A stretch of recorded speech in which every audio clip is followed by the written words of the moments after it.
Yo, what's up? Another fresh edition of Let's Talk About It. I'm the Miz. Yo, you have all these people, man, especially across Twitter, which you know, I've always called Twitter like a cesspool of negativity. Not everyone, but it seems like that's where the gatherings of the crowds are that like to get negative. You know, it's like that, not to get political, but that left side of the country where everything's negative. The cup is always half empty, against the grain, you know, chaos. But hey, yo, screw that. How many quarterbacks over the last few years has this fan base yearned for, drooled for? He's the next great one. That's the next Michael Vick. That guy's the next Randall Cunningham. This guy's gonna be special, right? Fan base wanted Haskins. Were not happy that Jones was drafted. Then it was the get rid of Jones tour. It's been going on now for like 4 years, right? Okay. Patrick Willis. Non-NFL quarterback. Richardson. Bro, back up in the NFL at best, if that, right? I had guys going nuts that I'm close with about Howell. Let me tell you something. And I said this from day one. It hasn't changed. I wouldn't want to see Howell without the clipboard in his hand ever. Not for a day. You understand me? You could hate Jones all you want. That guy doesn't hold a candlestick to Daniel Jones. Not work ethic, not working out, not heart. And I'll tell you what, not even football play on the field. I haven't seen that guy grow a crumb. You'll never want to see that guy on the field, regardless of how you feel about Daniel Jones. Howell. Oh, man. Yo, there's so many quarterbacks. How many quarterbacks the last few years have been failures? Because I've told you before, the quarterbacks in college don't transition to the NFL anymore. College football has become a park football game. And that is not how you play football in the NFL. The NFL is on a whole different sophistication level. If you don't get it here, if you can't read it, if you can't study, if you don't bust your ass in the gym, if you're not watching film all day, if you don't live in the facility from 6 a.m. till midnight all day long, you don't get free time. The only free time you get is to hit that weight room in the facility for like 2 hours, maybe more. Then you gotta get out on the field. Then you gotta study film. Then you gotta go to the chalkboard. Now you gotta study all kinds of audibles. You gotta go over, watch more film. Go pick Eli Manning's brain or some veteran quarterback. A quarterback in the NFL is a rough game, brothers. You are the head of the snake. You need to be 10 steps beyond the team and the opposite team. So you can watch every sexy QB that ESPN tries to sell you. Guys that have no clue about football, okay? I'm not talking about the veteran players that are up on those channels talking football, because some of them are great. But some of these guys are clowns, okay? Nick Wright, out there? I don't know who gave you a job near any sports channel. I love Stephen A. He's starting to understand a little more, but yo, he's more of an NBA guy, let's be honest. Brothers, all those quarterbacks that you guys wanted, they're all failures. And guess who's a success? A 7th round pick for the 49ers, Purdy. Why? Obvious shit that you guys never want to talk about. He got the golden opportunity, which is a 1 in a million, to be drafted because it was a 7th round draft pick, and he went under the radar to an a beast of a roster, okay?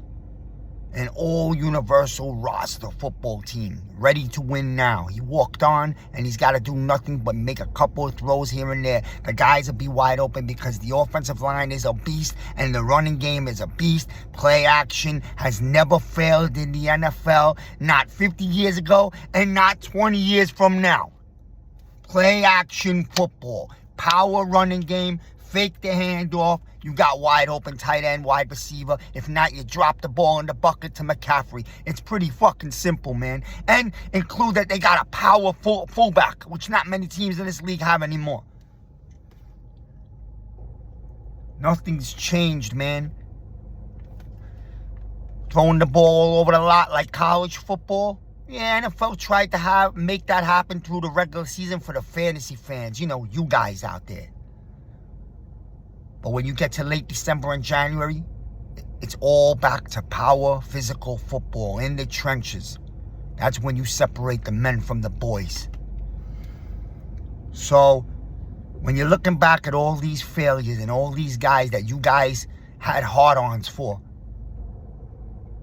failure, non-NFL quarterback, non-NFL quarterback, non-NFL quarterback. You know who's actually might turn out to be pretty good? And I said this in college, and I got guys out there that will back me up because I've spoke about him.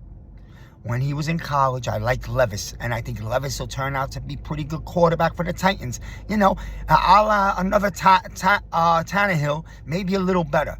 But he fits their organization. They went out and drafted an NFL-style pocket passing QB that fits that franchise's system. Usually, you stick with the type of guys you've had in the past. You know, history repeats itself. Which is probably why at the time the Giants organization went on and got Daniel Jones. Because again, he fit the type they've always had. You know, a Sims. You know, they went on and got a Kerry Collins, you know, Eli Manning. So I'm not saying he's on their level, but he's of that type of style. You can't go out and draft the 7th best quarterback in the draft just because you're desperate and drooling for one. The Giants had their 2 guys in mind. They weren't able to go up and get them. They tried. You turn around and look at all the other guys, you realize those might not be NFL quarterbacks, or they don't fit this area of the country, this style of our franchise, that type of quarterback that the Giants like. Sorry, whether you like it or not, they have a type. And they said, well, we'll stick with Daniel Jones because he's going into his 6th year. He's a veteran. He's been in the league. He understands. And we'll go out and pour our money into the O-line and get a beast off the edge. We're going to go back to building the trenches. Well, the trenches. Why would you do that, you say? Oh, I don't know. Because the Giants won 4 Super Bowls, and some of them were the most historic, built on the trenches. Oh, shit, what a thought. That if you build the trenches, your average weapons can step up and look good. God forbid you protect your quarterback. We'll protect the quarterback this year, and we'll find out once and for all in his final year of guaranteed money if he's really the guy that could take his QB status to a high level. And if he can't, well, then you know what's going to happen in the next draft. So it is what it is. But where's all you guys on Twitter who are going nuts for Willis, Richardson? Huh? Where are you guys? Sam Howell? I had people talking about Sam Howell. I was dumbfounded. And you guys, you're out there, but you hide. You won't come out and admit it. Hey, don't throw numbers my way when it feeds your theory. Keep it real. Look at the numbers when it goes against your theory as well. Stop the nonsense. Get real. Just because college quarterbacks are great and ESPN wants to glorify them doesn't mean they transfer to the NFL. That's a big thing that scouts have to look into.